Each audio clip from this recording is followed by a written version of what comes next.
Hey guys, Leah Pickett here at Lollapalooza with Chaz Bundick, aka Toro y Moi. How are you doing? I'm good, yeah.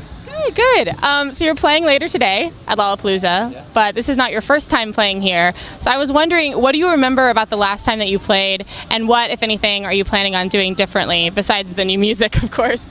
I do remember it was like crazy hot. This year it's really nice, actually.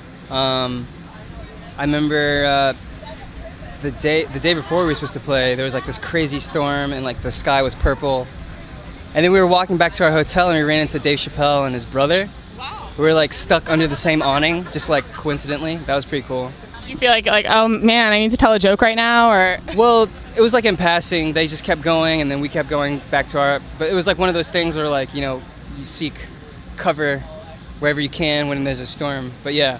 So leading into that, like, what would you say for a festival crowd is the most challenging aspect, and how do you sort of accommodate for that when you're doing your shows? What's the most challenging part? I guess, you know, trying to get all these people's attention. It's like, hey, look at me. I don't know. A big festival is, you're playing like 10,000 people plus, and it's just like, you sort of become, you know, this, you have to become more than just a person on stage. You become like a showman somehow. I don't know. But yeah, it's just, there's a little bit of pressure, but it's more just like, look happy because my face is on a jumbotron, even though I'm trying to concentrate and not forget the words. But like, it's all that kind of stuff.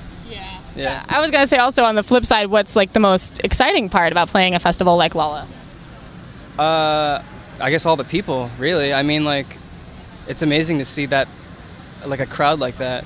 And also, you have a new album out this year, What For? And you said that you recorded it entirely in your home studio. So I was wondering what that was like and what you get from that sort of solo, intimate process, just being at home.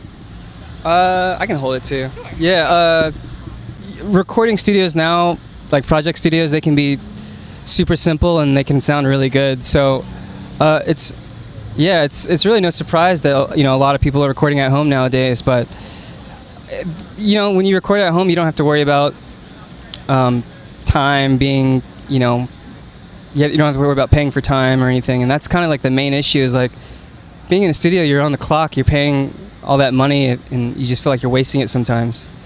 But I really enjoy recording at home just because I can just leave work whenever I want or go to work whenever I want.